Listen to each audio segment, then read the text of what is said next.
పనులు అవుతాయి, ప్రభుత్వంతో ఉంటేనే అభివృద్ధి అవుతుంది అని చెప్పి ఆలోచనతో ఈ రోజు మీ అందరి దగ్గరకు వచ్చినాం. వచ్చిన సందర్భంలో ఆహ్వానించి సార్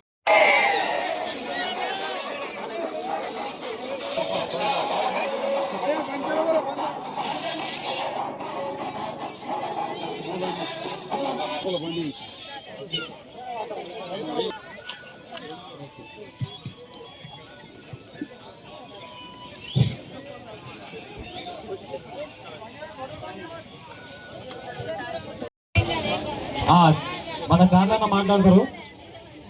అందరికీ తారక రామన్న గారు వార్డు పాత మా గ్రామ ప్రజలు ఓటర్స్ అందరికీ నమస్కారం.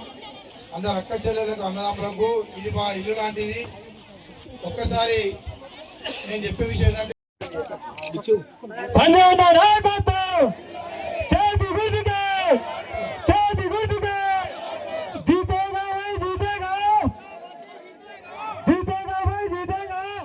బంగ్లా కూడా ముసలి వాళ్ళ కోసం మంత్రి వచ్చి ప్రారంభోత్సవం చేసి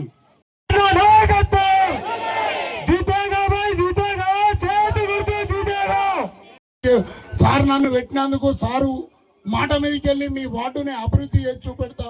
సారు కూడా నాకు ఎన్నో నిధులు ఇస్తా అన్నారు, సంఘ భవనాలకు నిధులు ఇస్తా అన్నారు. కొద్దిగా నన్ను ఒక్కసారి ఆలోచించి ఆశీర్వదించండి. అమ్మ మీకు పాదాభి వందనం చేసుకుంటూ నేను చెప్తున్నా. తప్పకుండా పెద్ద ఎత్తున చేస్తాం. చెయ్యాలంటే ముఖ్యమంత్రితో కలిసి పని ఉండాలి కాబట్టి నేను ఇవాళ పని చేస్తున్నా. ఇవాళ నేను చెప్తున్నా, పూల సంఘంకో, సిక్కుల సంఘంకో, ఓటర్ సంఘంకో, ఎరుకల సంఘంకో, వీరముస్లిం సంఘం ఇంకేదో ఉన్నా కానీ నిధులు ఇవ్వాలంటే ఇలా సంజయ్ కుమార్ గారికి ముఖ్యమంత్రి గారు ఇచ్చారు, నేను ఇవ్వగలుగుతా. వేరే వాళ్ళు ఇస్తే ఎడికెళ్తారని చెప్పాలి ₹1. కాబట్టి అని చెప్పి మీ అందరూ తెలియజేస్తూ మరి ఇక్కడ అన్ని రింగులు వేయించినాం. ఈ తొవ్వ నడుతుంటే పక్కన అవన్నీ కూడా చేసాం. ఈ రోడ్ చేసాం, మోరీ చేసాం. అవతలకి పోయేటట్టు లేకపోతే రైతులతో మాట్లాడి అవతలకి వెళ్ళిపోయాం. నర్సింగాపూర్ రైతులతో ఇంకా చాలా చేసేట్టు ఉన్నాయి. ఈ గుట్టపోటీ చాలా రోడ్లు చేసేట్టు ఉన్నాయి. మొన్న భిక్షాపతి రాగానే మొరం కూడా పోయించాడు. గత అవసరం పడితే సొంతంగా కూడా చేస్తాడు. అవన్నీ నేను మళ్ళీ చూసుకుంటే దయచేసి ప్రభుత్వంతో కలిసి పనిచేసే వాళ్ళు గెలిపించండి. అందుకే మీకు చెప్పడానికి వచ్చినా ఎంతో మంది ఎన్నో మాట్లాడతారు. మీ అందరూ తెలిసి నేను ఇయ్యాల కాదు, ఈ ఏడాది అర్థంకి అవుతున్న పనులన్నీ ముఖ్యమంత్రి గారు ఇండ్ల పట్టాలని కూడా ఇప్పుడున్న ప్రభుత్వం ఇవ్వాలి. తిట్టేటోళ్ళు ఇస్తారా? డౌన్ రేవంత్ రెడ్డి డౌన్ అనేటోళ్ళు పని చేస్తారా? రేవంత్ రెడ్డి గారితో ఉండేటోళ్ళు కాంగ్రెస్ ప్రభుత్వంతో ఉండేటోళ్ళమే పనులు చేయగలుగుతారు. తప్పక గెలిపించాల్సింది కోరుతున్నా. ఇక్కడ వచ్చిన వాళ్ళు కాదు, మీరందరూ కూడా ఇంటింటికి చెప్పండి. మాటలు కాదు, లేదా ఏదో కాదు. దయచేసి మీ వాడిలో ఒకటిగా ఉంటాడు. అన్ని సంఘాలకు నిధులు ఇస్తాం. రోడ్లు, డ్రైన్లు అన్ని ఇదివరకు ఎట్లయితే 40 ఏళ్ళలో లాగిన్ ఎంతనో పోయినా 7-8 ఏళ్ళలో చేసిన. నేను గెలిచిందే 2017లో. ఆ తర్వాతనే తవ్వకాలు వచ్చింది. అంతకుముందు తెలంగాణ సర్కార్ వచ్చినా రాలే. కానీ నేను గెలిచినాకనే వచ్చింది. ఆ ఇండ్ల పట్టాలు 116 మందికి నేను గెలిచినాకనే వచ్చినాయి. ఏవైతే డబుల్ బెడ్రూమ్ లో పట్టాలు వచ్చినాయో నేను గెలిచినాకనే వచ్చింది. మరి మళ్ళీ మీరు గెలిపించింది. నేను గెలుచుడు కాదు, మీరు గెలిపించింది. మరి మీరు గెలిపించింది కాబట్టి ఆ చితాయే फिर एक बार भिक्षापति को जिताइए, चांद को जिताइए. వాళ్ళిద్దరిని ఆశీర్వదించి మంచిగా టీఆర్ నగర్ గరీబుల ప్రాంతం గెలిపి 7 వచ్చి అంటారు. ఆ పోటీ చేసే వాళ్ళు కూడా 7 వచ్చినారు. ఈడున్న వాళ్ళందరూ 7 వచ్చినారు. కాబట్టి ఆ ముచ్చట వస్తుందంటే వాళ్ళు ఎంత చిన్నలో ఆలోచన చేయండి. అటువంటి వాళ్ళకు అవకాశం అంటే రేపటి రోజు నాతో కొట్లాడతారు, సర్కార్తో కొట్లాడతారు. సర్కార్తో కొట్లాడితే గరీబులకు ఏమైనా వస్తుందమ్మా? సర్కార్తో ఉన్నారు కాబట్టి గెలిపించారు. కాబట్టి ఇలా 430 మందికి కొత్త రేషన్ కార్డులు వచ్చింది. కావాలంటే ఏ కులం రాలేదని చెప్పదు. మరి ఏమన్నా మొత్తం మీకు లిస్ట్ ఇస్తాం. మరి పేదవాళ్ళ ప్రభుత్వం ఇంటింటికి కరెంట్ వస్తున్నది, కొన్నింటికి పట్టాలకి కరెంట్ వస్తలేదు. పట్టాలు ఇప్పిస్తా, ఉచిత కరెంట్ ఆ ఇళ్ళకు కూడా గుడిసెలకు ఇప్పిస్తాం, రోడ్లు వేయిస్తాం, రోడ్లు వేయిస్తాం అని చెప్పి కూడా ఈ సందర్భంగా తెలియజేస్తూ సెలవు తీసుకుంటా. ముఖ్యమంత్రి గారి నాయకత్వం, రేవంత్ రెడ్డి గారి నాయకత్వం. లోపల ఉంటాడు గరీబ్ వాళ్ళ కోసం. మరి అటువంటి భిక్షాపతిని ఇక్కడ తీసుకొచ్చాం. మరి అన్నిటికంటే ముఖ్యంగా ఏంటంటే మరి మీరు గెలిపించిన మీ సంజయ్ అన్న అంతకుముందు ఆ ప్రభుత్వాలు ఉండే ఈ రోడ్లన్నీ వేసినాం, నీళ్ళ ట్యాంకులు కట్టాం, అవన్నీ వేసుకుంటూ మరి ఆ ప్రభుత్వం పోయి 2 సంవత్సరాలు అయింది. 2 ఏళ్ళకి వెళ్ళి కూడా చాంద్బాయి వాడాలని అయితే పనులు నడుతూనే ఉన్నాయి. ఈడ కూడా ప్రభుత్వం పోయినాక నేను ముఖ్యమంత్రి గారితో కలిసి పనిచేసి ఏక్ మినిట్ అమ్మా గారితో కలిసి పనిచేసి ఇవాళ చాలా డబ్బులు తీసుకొచ్చిన. మొన్ననే చూసిన మంత్రి గారు తీసుకొచ్చిన. మంత్రి గారు ఎందుకు వచ్చారు?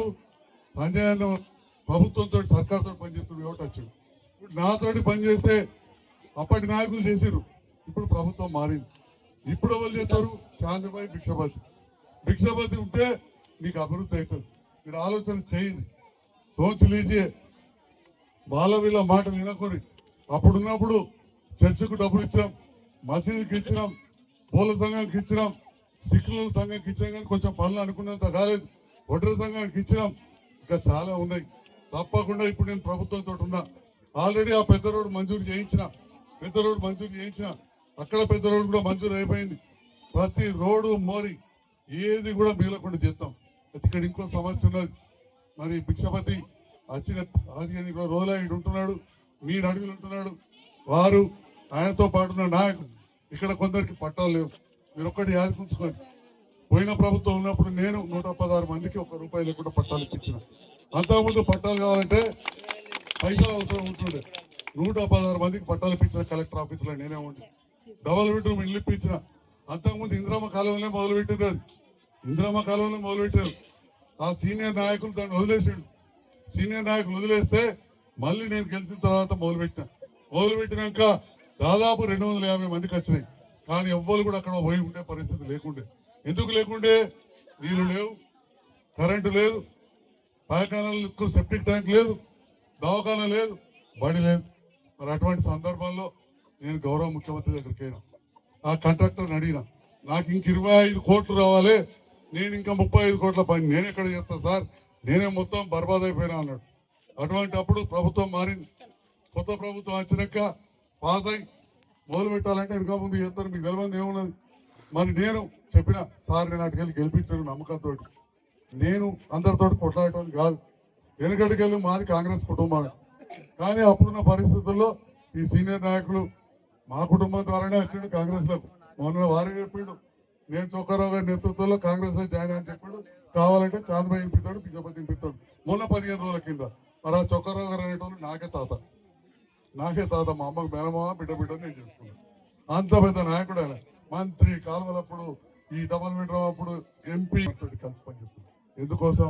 చాలా మంది అంటారు, ఆయనకి ఎంత ఉందంట, నాకే ఉన్నొక్క బిడ్డ లగమైపోయింది, నాకు పెద్ద దవాఖానది. మా సీనుకు తెలియదా, గంగానకు తెలియదా? మా ఇరమిట్టి గంగానకి అయితే మొత్తం వేరికే, మా సీనుకు మొదటికెళ్ళి ఎన్ని ఎకరాల ఆలోచనతోటి నేను ప్రభుత్వంతో పనిచేస్తున్నా. నాతో పాటు తమ్ముడు చేస్తున్నాడు. సీనియర్ నాయకులు రవి లాంటి వాళ్ళ ఆశీర్వాదం ఉన్నది. తమ్ముళ్ళు ఉన్నారు.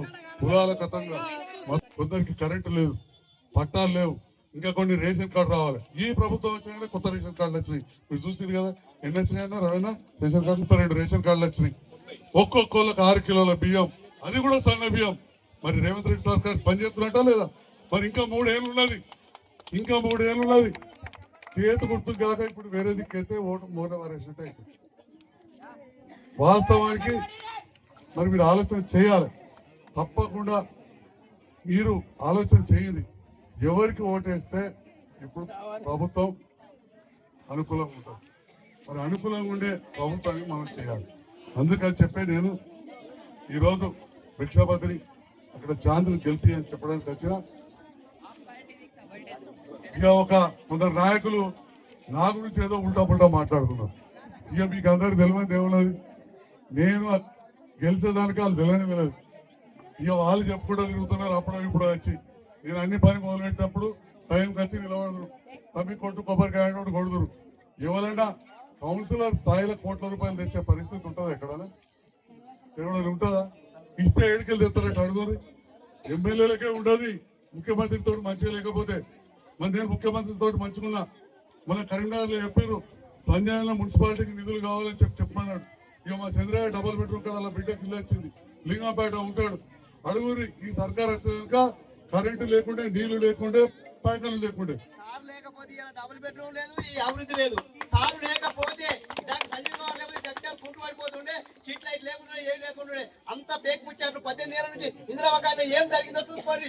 ఇది ఒక్క నిదాల్సిన మీరు. నేను ఎక్కువ మాట్లాడుతున్నాను.